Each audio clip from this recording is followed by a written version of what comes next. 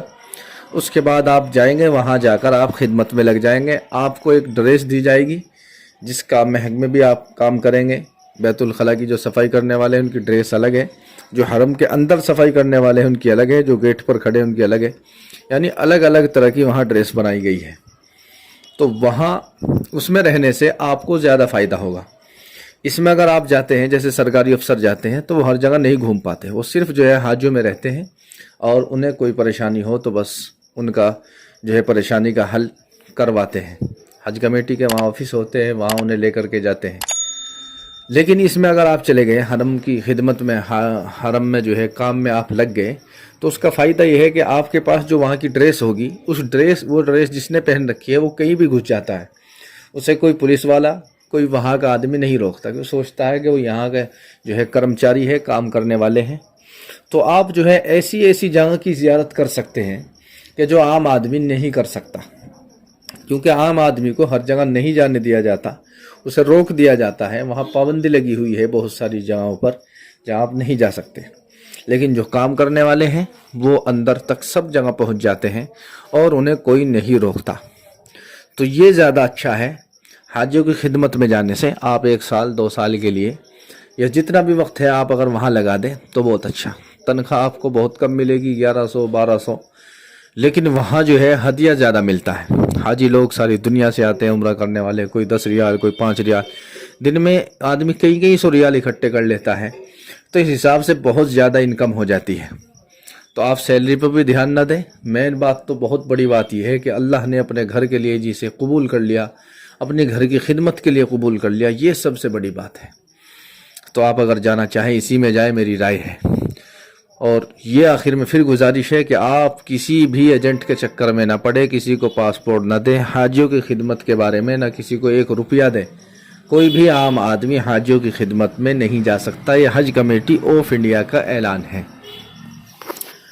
تو اسی کے ساتھ جن لوگوں نے سوالات کیے ہیں، کچھ سوالوں کے جوابات بھی میں سمجھتا ہوں کہ دینا ضروری ہے۔ جیسا کہ یہ بھائی ہے افتخار شیخ، انہوں نے کہا ہے کہ جزاک اللہ، آپ نے جو ہے ہمارے سوالوں کا جواب دیا، آپ جو ہے ہمیں دعاؤں میں یاد رکھنا۔ اللہ تعالیٰ آپ کی پریشانیوں کو دور فرمائے اور حج 2023 میں جانا آسان فرمائے۔ یہ بھائی ہے انیس الرحمن، انہوں نے سوال کیا ہے، بھائی ہم یو پی کے سٹی وارانسی کے ہیں، ہم لوگ 6 لوگ ہیں، حج پر جا رہے ہیں، ہم وارانسی ایئرپورٹ سے نہیں جانا چاہتے ہیں، ہم لوگ جانا چاہتے ہیں بامبے ایئرپورٹ سے، تو ہمیں کیا کرنا چاہیے؟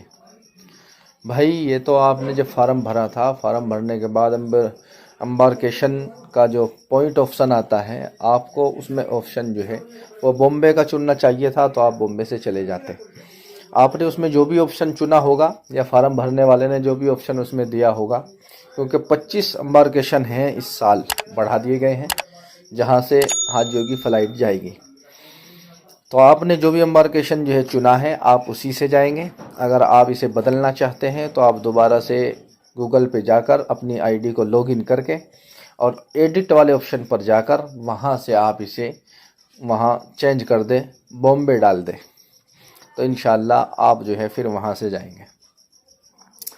اسی طرح سے یہ فضل خان ہے، انہوں نے کہا کہ کرنسی اب کہاں ایکسچینج ہوگی اور کم سے کم کتنا پیسہ ساتھ لے جا سکتے ہیں؟ بھائی آپ جو ہے 2100 ریال کافی ہے، آپ 2500 ریال 3000 ریال بھی لے جا سکتے ہیں، جتنا زیادہ لے جائے اتنا ہی اچھا ہے۔ آپ کا جو ہے حساب اگر ہو، اللہ نے آپ کو اتنی وسعت دے رکھی ہے تو آپ زیادہ بھی لے جا سکتے ہیں۔ باقی ہمیں 2100 ریال ملے تھے، اللہ کا شکر ہے ہم نے خوب خرچ کیا، اور اس میں سے جو ہے بس اچھی طرح سے سامان بھی خرید لیا تھا سب کچھ، اور کچھ پیسے بلکہ بچ گئے تھے۔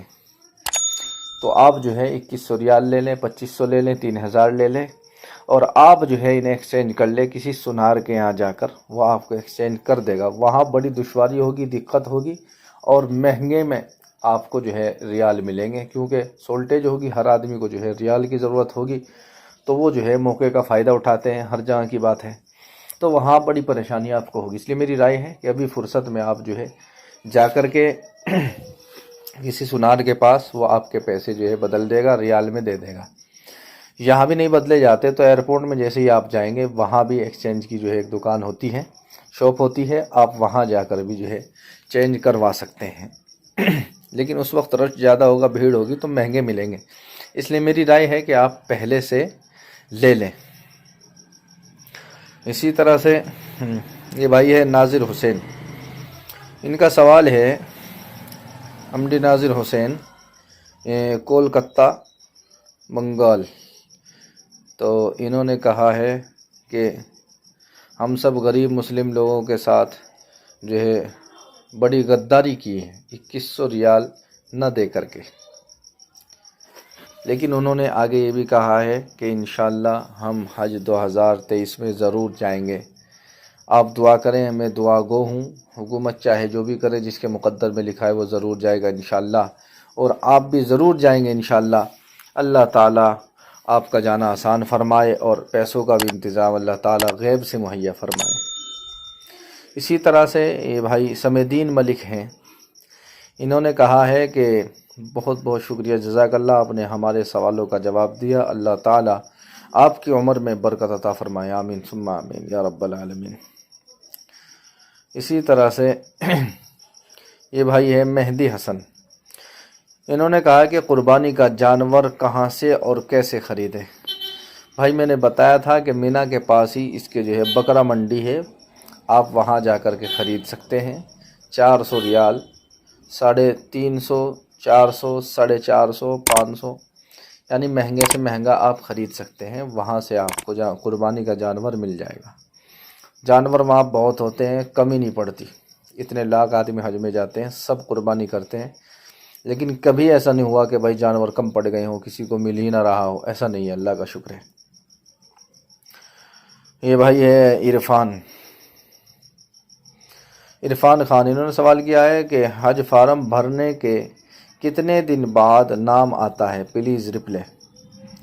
بھائی عرفان خان، آپ نے حج کا فارم بھر دیا ہے، 10 مارچ تک ابھی جو ہے لاسٹ تاریخ ہے فارم بھرنے کی، اس کے بعد ڈیٹ بڑھ بھی سکتی ہے، اگر بڑھی، وقت کا تقاضا تو یہ ہے کہ وقت بہت کم ہے، شاید ڈیٹ نہ بڑھے، لیکن اگر ڈیٹ بڑھی تو پھر آپ کو اس کے بعد ہی منظوری کا پتہ چلے گا، لیکن اگر نہ بڑھی تو 10 مارچ کے بعد جو ہے منظوری آنی شروع ہو جائے گی، 5-4 دن کے بعد ہی آپ کے پاس دھڑا دھڑ میسیج آنے شروع ہو جائیں گے، جس طرح سے کور نمبر کے میسیج آ رہے ہیں، اسی طرح آپ کی جو ہے کس کا سلیکشن ہوا ہے، کس کا نہیں ہوا، اس کے بھی میسیج آنے شروع ہو جائیں گے۔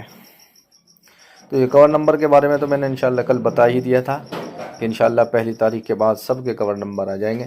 آخر میں سبھی کے لیے دعا کریں، میرے لیے بھی دعا کریں، میری طبیعت بھی خراب ہے، اور میں بھی آپ سب کے لیے دعا کرتا ہوں کہ جتنے بھی بیمار ہیں گھروں میں، اسپتالوں میں، اللہ سب کو شفائے کلی عاجلہ مستمرہ دائما نصیب فرمائے، جو بھی مشکلات میں ہے، پریشانیوں میں ہے، ناجائز مقدمات میں پھنسے ہوئے ہیں، ناجائز جیلوں میں مسلمان بند ہیں، اللہ تعالیٰ ان سب کو رہائی عطا فرمائے، سب کی مشکلوں کو آسان فرمائے، اور جتنے بھی لوگ اس ویڈیو کو دیکھ رہے ہیں اللہ تعالیٰ ان سب کے مقدر میں حج 2023 لکھ دے، آمین ثم آمین یا رب العالمین۔ السلام علیکم ورحمۃ اللہ وبرکاتہ۔